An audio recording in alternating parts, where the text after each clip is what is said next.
Mesdames et messieurs, bonjour, heureux de vous retrouver pour cette nouvelle édition de votre journal de 15 heures dont voici les principaux titres.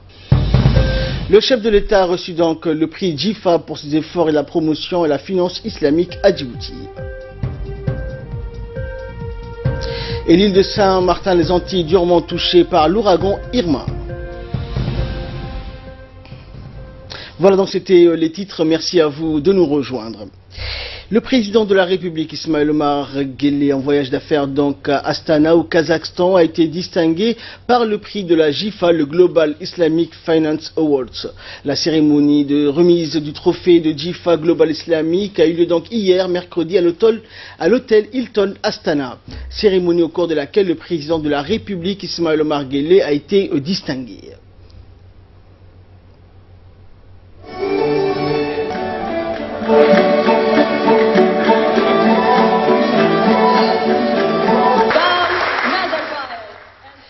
Et le président de la République, Ismaël Omar Guelleh, a ainsi reçu ce trophée des mains de son homologue, le président de la République du Kazakhstan, Nursultan Nazarbayev, pour ses efforts dans la promotion de la finance islamique. Il est effectivement à l'origine de l'éclosion du système bancaire à Djibouti qui a permis l'apparition et l'ouverture multiple de banques réadies par la finance islamique. Il a acquis aussi cette réputation de partisan effréné de la promotion de la finance islamique lorsqu'il fit de notre pays une plateforme privilégiée et un haut lieu de rendez-vous des réunions et conférences de la finance islamique. Le président de la République a été choisi donc pour ce prix par la communauté internationale qui travaille dans ce domaine et qui sélectionne tous les ans des personnalités, des institutions, des universitaires et des chercheurs qui ont les plus œuvré à la promotion de la finance islamique. L'industrie de la finance islamique et les théories de l'économie islamique attirent de plus en plus les banques internationales. Il s'agit là de la 7e cérémonie de remise du trophée organisée par le Centre financier international d'Astana pour distinguer un chef de l'État qui a fait montre d'excellence dans la finance islamique. Un grand nombre de hautes personnalités kazakhs et étrangères ainsi que la délégation qui accompagne le chef de l'État ont pris part donc pour célébrer le succès de la banque et de la finance islamique dans l'une des villes les plus dynamiques dans la région de l'Asie centrale. Et à l'issue de cette cérémonie, le gouverneur de la Banque centrale de Djibouti, Ahmed Ousmane, qui accompagnait donc le président Guelleh, dans ce déplacement, s'est exprimé au micro de notre correspondante sur place, Hidaya Mohamed. Il a indiqué que c'était un honneur pour la République de Djibouti de recevoir ce prix. Je vous propose de l'écouter. Nous avons eu le plaisir d'assister à la remise du meilleur prix qui est décerné tous les ans aux leaders politiques qui ont œuvré pendant l'année à la promotion de la finance islamique au président de la République. C'est un prix qui est décerné aux leaders politiques. Et le président de la République, M. Ismaël Omar Guelleh, a été choisi parmi les leaders, il y a à peu près 5-6 leaders politiques qui ont été choisis cette année, en shortlistés comme on dit. Et dans cette liste, le président de la République a été choisi pour lui décerner le prix de la JIFA, qui s'appelle Global International Finance Award. Le président a été choisi pour son action, pour sa mobilisation, pour le soutien qu'il accorde à la finance islamique. Le président de la République a été un des premiers leaders à accompagner la finance islamique à Djibouti, qui, comme vous le savez, a été introduite dans les années 2006 et pour laquelle nous avons, à la Banque centrale, organisé pour la première fois, il y a à peu près 5 ans, un sommet pour promouvoir la finance islamique à Djibouti. Donc tous les ans, le président de la République nous accompagne dans cet effort et préside la cérémonie qui réunit à Djibouti tous les experts de la planète et tous les experts de la finance islamique. Ce prix, comme vous le savez, a déjà été reçu ou attribué à pas mal de leaders politiques, notamment il y a 2 ans, ce prix a été décerné au président du Kazakhstan, qui était le récipiendaire du prix de l'année 2015. L'année dernière, c'était le président de l'Indonésie qui a reçu ce prix-là. Il y a 3 ans, c'était le président pakistanais, le premier ministre pakistanais. C'est vraiment un grand honneur que la communauté internationale, la communauté financière internationale a fait au président de la République et a salué à travers ce prix toutes ses actions, toute sa motivation, toute l'énergie qu'il a développée pour promouvoir la finance islamique et accompagner dans son développement. Vous le savez, la finance islamique est une finance participative qui apporte qui permet d'éviter le riba, comme vous le savez, et qui correspond parfaitement à nos valeurs culturelles islamiques. La finance islamique est en même temps un complément par rapport au financement classique que nous avons à Djibouti, et permet à tous les opérateurs qui ne se reconnaissent pas à travers les institutions financières classiques de pouvoir développer des activités en trouvant des financements externes. La finance islamique a vraiment beaucoup de potentiel pour accompagner les investisseurs à Djibouti parce qu'elle a une palette d'accompagnement qui est beaucoup plus large que la finance classique. Et pour sa part, le ministre des Affaires étrangères et de la coopération internationale, porte-parole du gouvernement, Mohamed Ali Youssouf, est revenu pour nous sur la visite du président Guelleh au Kazakhstan. Nous l'écoutons. Les deux chefs d'État se sont penchés sur les voies et moyens de consolider les relations bilatérales entre Djibouti et le Kazakhstan.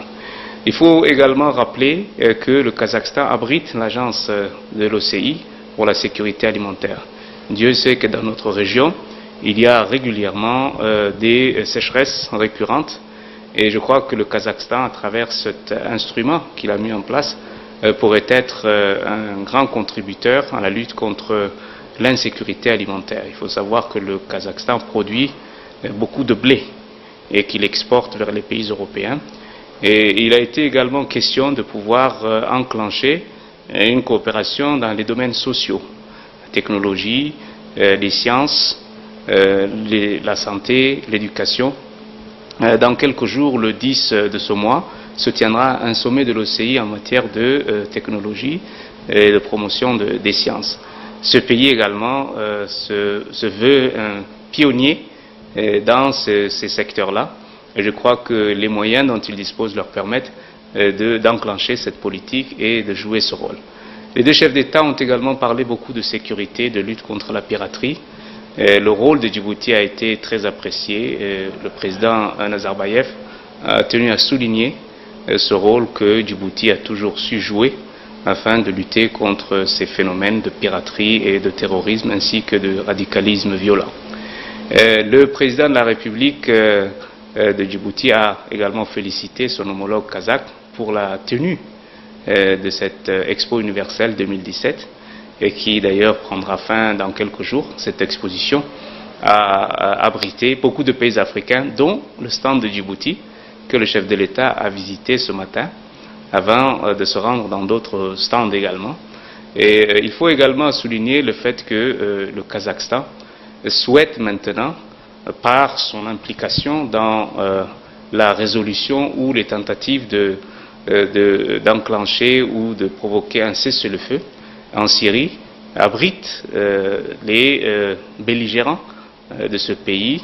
Et c'est grâce aux efforts diplomatiques et politiques du Kazakhstan qu'on a réussi à mettre en place ce qu'on appelle des zones de désescalade dans ce pays qui est ravagé par la guerre, la Syrie. Et nous avons également tenu à échanger sur ces points puisque dans quelques jours, notre pays va prendre la présidence du Conseil des ministres des Affaires étrangères de la Ligue arabe le 12 au Caire. Voilà des questions qui sont d'intérêt commun et que nous avons souhaité donc aborder, que le chef de l'État a bien voulu détailler avec son homologue kazakh. Je tiens également à rappeler ici que le Kazakhstan est un membre non permanent du Conseil de sécurité des Nations Unies pour les années 2017-2018. Et donc c'est un pays influent dont il faudra tenir compte dans les années à venir pour le règlement d'un certain nombre de crises et au Moyen-Orient et en Afrique et sur la scène internationale de manière générale. Et concernant donc les points forts de la visite du président de la République au Kazakhstan, notamment à Astana, nous allons retrouver sur le plateau Samatar Saïd qui va nous rejoindre. Alors bonjour Samatar, quels ont été les points forts de la visite du chef de l'État à Astana au Kazakhstan? Merci Ahmed, bonjour à vous. Bien Ahmed, le président de la République, son Excellence Mohamed Guelleh, a visité hier à la matinée l'exposition internationale 2017 dans le cadre de sa visite à Astana, la capitale de la République du Kazakhstan. Le chef de l'État a entamé sa visite par le pavillon Astana où il a fait une immersion au sein d'une coupée hall de 5000 mètres carrés de superficie. Elle abrite des pavillons nationaux de Kazakhstan, autrement dit le musée de l'énergie du futur qui présente la culture de l'histoire du pays. Ahmed, laissez-moi vous résumer qu'est-ce que l'Expo Astana 2017. L'Expo Astana 2017 sera durant 3 mois une plateforme mondiale où seront organisés des débats entre pays, organisations internationales et entreprises qui devront présenter leurs solutions aux principaux enjeux énergétique du XXIe siècle. Lutter contre le changement climatique et la réduction des émissions de carbone, promotion de l'utilisation de ressources énergie alternatives et renouvelables, sécurité, l'approvisionnement en énergétique, contrôler de la production et de la conservation à l'utilisation de l'énergie, l'accès universel à des ressources d'énergie durables. Les organisateurs d'Expo Astana 2017 ont choisi 3 sous-thèmes pour présenter un état de lieu général de l'énergie d'aujourd'hui, des solutions durables et des innovations technologiques et potentielles. Réduire les émissions du dioxyde de carbone, vivre l'efficacité énergétique et l'énergie pour tous. Expo d'Astana 2017 mettra en avant les solutions qui pourraient être développées dans les régions les moins électrifiées du monde, comme le système énergique décentralisé. C'est ce qu'on pouvait retenir sur l'Expo d'Astana 2017, Ahmed. Dans le cadre de sa visite à Astana, au Kazakhstan, le président de la République, son Excellence Ismail Omar Guelleh, s'est entretenu hier avec le président de la République du Kazakhstan, M. Nursultan Nazarbayev. Les discussions entre les deux dirigeants ont eu lieu en présence des délégations respectivement qui les accompagnaient. Les voies et les moyens d'accroître le niveau d'échange et de collaboration entre les deux pays et les deux peuples, ainsi que l'identification des partenariats gagnant-gagnant pour les deux nations ont été au menu de discussion. Les moments phares, sans aucun doute, restent le discours du président de la République, Ahmed. Le président de la République a rappelé dans son discours que l'industrie financière islamique a considérablement évolué au cours des dernières décennies financières islamiques et considérablement aujourd'hui son importance et son efficacité sont bien établies et ne se limitent plus aux pays musulmans mais progressivement imprégné les marchés occidentaux. Les actifs financiers islamiques ont pour autant dire, effectivement, enregistrer une croissance de 17% depuis 2007 pour évaluer à plus de 2 milliards de dollars sur 2016. Si l'intérêt pour la finance islamique augmente dans le monde entier, il est principalement dû au fait qu'il présente des fortes caractéristiques en termes de transparence et de réglementation bancaire. Ainsi, ne comptant seulement que 2 banques conventionnelles et 5 auxiliaires financières à Djibouti en 2006, ces secteurs se composent d'aujourd'hui de 34 institutions financières et bancaires, toutes formes juridiques et actifs, confondus pour une population de moins de 1 million. Le chef de l'État a rappelé aussi que la pénétration de la finance islamique en Afrique est encore très faible. Les actifs alloués au continent étant estimés à 1 à 2% selon les sources, ça fait encore plus alarmante alors que le chef de l'État attire que le fait que l'Afrique représente la moitié des musulmans de la population musulmane mondiale. En outre, le chef de l'État a indiqué que Djibouti a fait le pari de transformer Djibouti en hub stratégique, commercial et financier. Cette ambition s'est traduite dans un programme de développement intitulé Djibouti Vision 2035. Il s'agit d'une vision à long terme qui a pour objectif de bâtir l'architecture d'un développement économique, social, durable et harmonieux. Merci Samatar pour toutes ces précisions. Voilà donc tout ce que l'on pouvait dire sur la visite du chef de l'État au Kazakhstan, notamment à Astana. Et dans la suite de ce journal, le ministère de la Femme et de la Famille, en collaboration avec le Programme des Nations Unies pour le Développement, le PNUD, a organisé un atelier de lancement du plan d'action national. Les points importants étant la femme, la paix, la sécurité. Et abolir la parité donc, sexuelle, encore la violence sur les genres n'est pas encore un chemin accompli. En effet, la République de Djibouti a retiré donc une loi avec les conseils de sécurité des Nations Unies dont l'action est d'étudier et d'analyser l'évolution des cas de violence sexuelle à l'égard des femmes, y compris les zones touchées par les conflits pastoraux. L'objectif donc est de leur autonomie économique dans les zones de vulnérabilité. Campagne cet atelier de sensibilisation dans les camps des réfugiés sur le droit des femmes et la lutte contre la violence. Cet atelier donc a vu la participation de la ministre de la Femme et de la Famille, de la représentante du PNUD et du représentant de l'IGAD et de la secrétaire générale de l'UNFD. Par les systèmes des Nations Unies. Il n'est plus guère question du bien fondé de la participation de la femme, car le monde entier est conscient que nous, représentons plus de 50% de la population mondiale. Mais aussi on constitue une forme de travail vif, intellectuel, susceptible de jouer un plus grand rôle dans les cours de développement des différents pays. Et à présent, je vous propose d'écouter le représentant de l'IGAD et la secrétaire générale de l'UNFD qui sont revenus sur le tenant et aboutissant de cet atelier. Nous les écoutons. Présenter les grandes lignes de travaux de réflexion de cet atelier, j'ai tout de suite été convaincue de son importance pour la femme, car il met en exergue le rôle de celle-ci dans la promotion de la paix. Nous sommes tous d'accord sur le postulat selon lequel la femme, en tant qu'instigatrice de la culture de la paix, constitue le socle de toute société dite moderne et développée. Plus pacifistes que les hommes, les enrôlés dans le processus de restauration de la paix dans les pays en proie des conflits armés constituera certes non seulement un renforcement de la sécurité tant au niveau national que régional, mais améliorera aussi le mécanisme de protection des femmes et des jeunes filles, car ces dernières sont dans la majeure partie de ces cas victimes de violences. Notre pays, qui a rectifié la résolution 1325 dans l'article 1er, demande instantanément aux pays membres de faire en sorte que les femmes soient davantage représentées à tous les niveaux, de faire en sorte que les femmes soient représentées. Notre pays, qui a ratifié cette résolution 1325 dans l'article 1er, demande instantanément aux pays membres de faire en sorte que les femmes soient davantage représentées à tous les niveaux de prise de décision dans les institutions et les mécanismes nationaux, régionaux, internationaux pour la prévention, la gestion et le règlement des différends. L'Union nationale des femmes djiboutiennes, qui accompagne le gouvernement dans la gestion des conflits, n'a pas manqué de manifester sa solidarité agissante en apportant une contribution significative et fortement appréciable à chaque fois qu'un peuple frère a été en situation de crise politique. Pour assurer la sécurité et le soutien des victimes de violences basées sur le genre, ainsi que la lutte contre les mutilations génitales féminines, l'UNFD a parachevé le renforcement de la cellule d'écoute, d'information et d'orientation existante au sein de son siège, en mettant en place à l'intérieur de celle-ci les services d'un médecin et d'un avocat pour porter les plaintes des victimes devant la justice.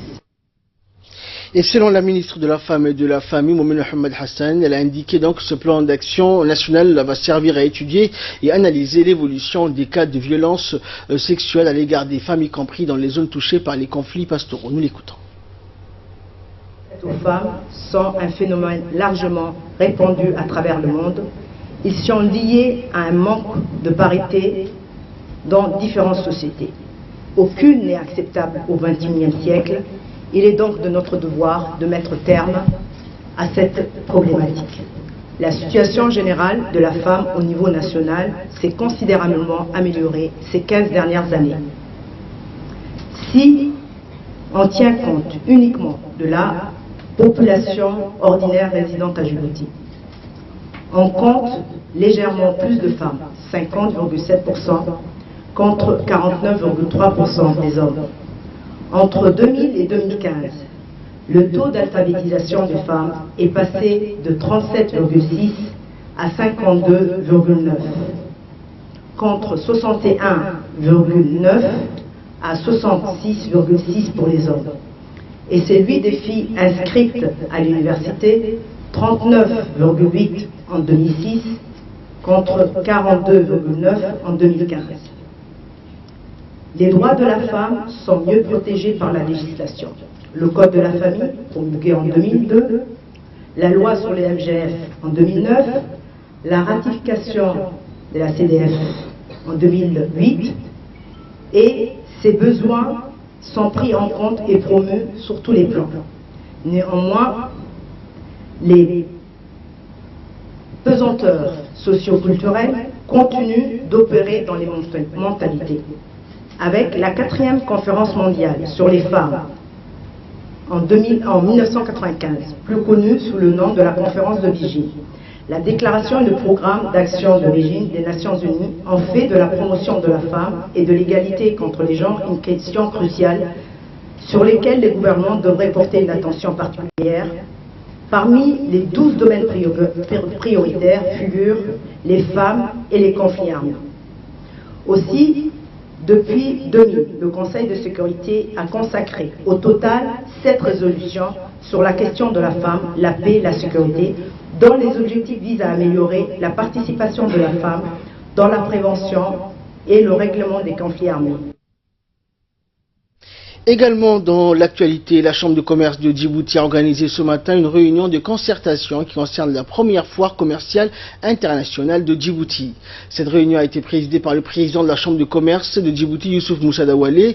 Également présents les opérateurs qui ont travaillé pour la mise en œuvre de ce grand projet ainsi que les collaborateurs et sans oublier bien sûr les entrepreneurs. La foire internationale de Djibouti a pour objectif de placer les projecteurs sur la production, les biens et services du commercial et les savoir-faire des entreprises djiboutiennes.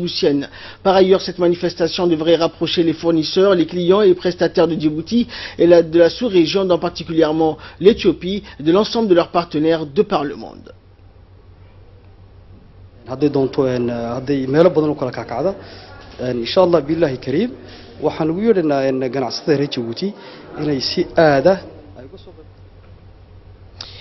Et dans son intervention, le président de la Chambre de commerce de Djibouti a indiqué donc que la foire internationale de Djibouti a pour objectif de placer les projecteurs sur la production et les atouts et les biens et les services commerciaux que représente la République de Djibouti pour les entreprises régionales et internationales. Nous l'écoutons.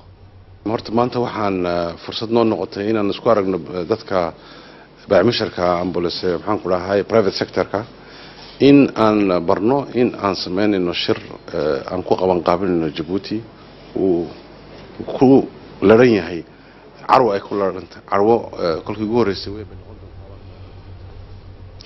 Il est l'heure à présent, mesdames et messieurs, de retrouver l'appel à prière d'Al-Asr. Nous retrouvons la suite de notre édition juste après. Akbar. Allah.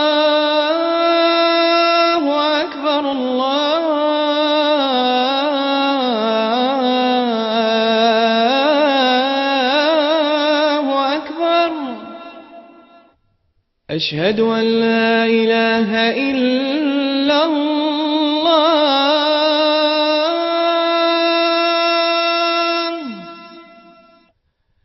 أشهد أن لا إله إلا الله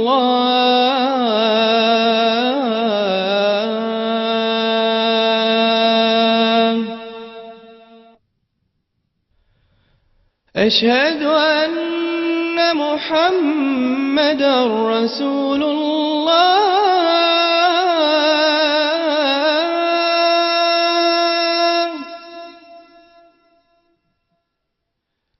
أشهد أن محمدًا رسول الله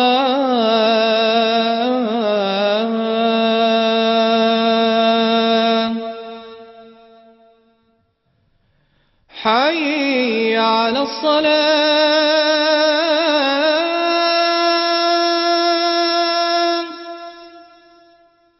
حي على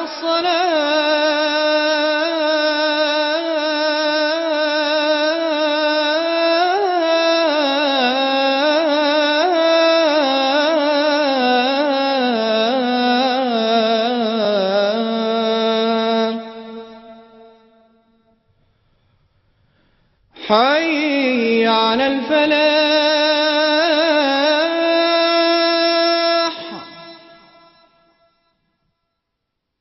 حي على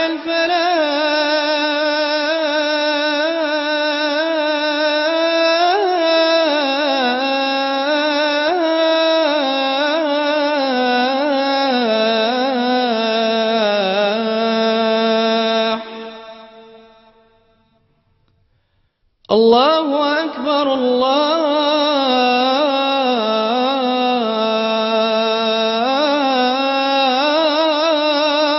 أكبر لا إله إلا الله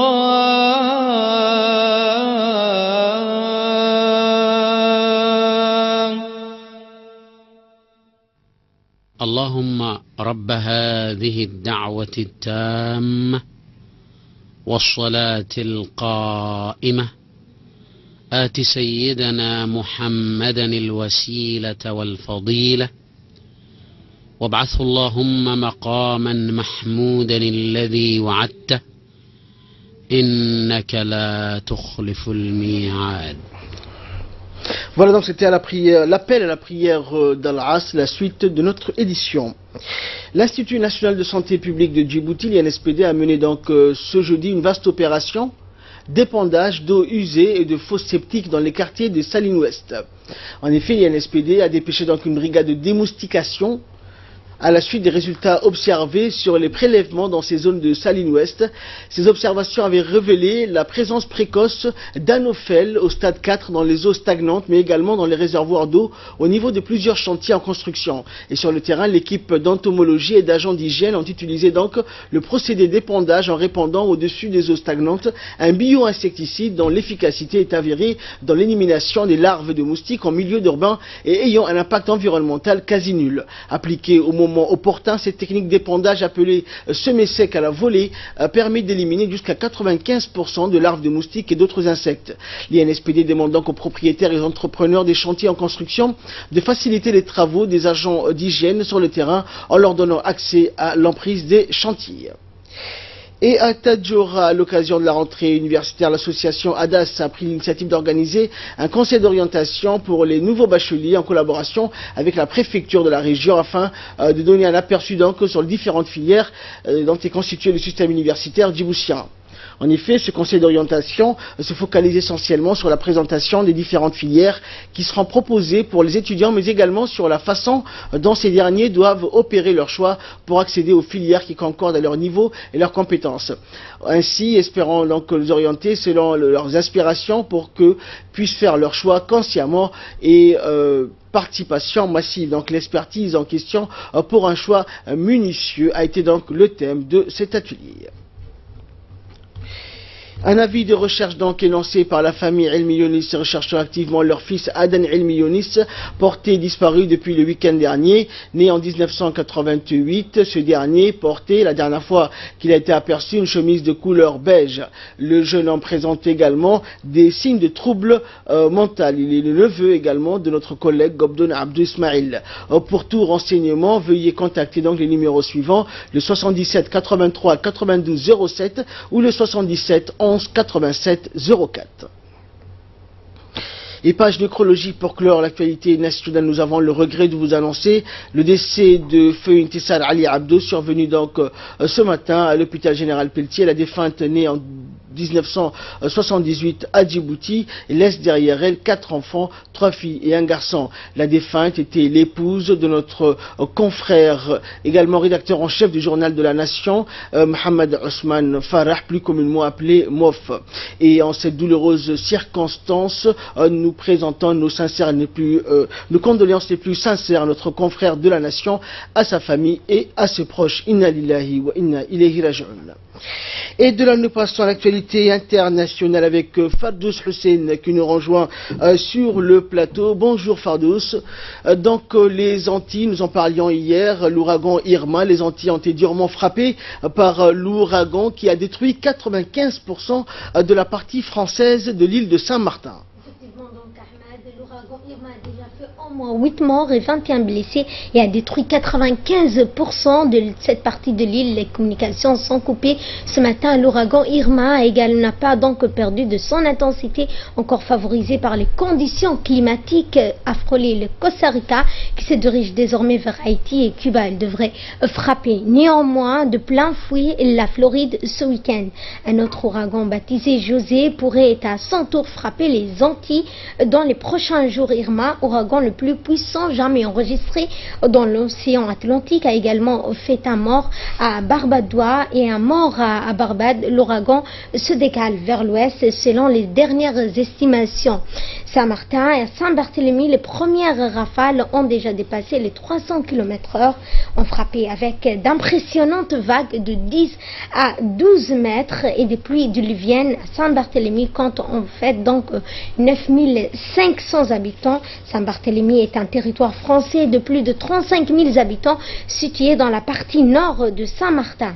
À Paris, donc, le président Emmanuel Macron a averti dans la soirée, donc à l'issue d'une visite au centre d'une crise, que le bilan serait donc dur et cruel pour les habitants de cette partie de la France.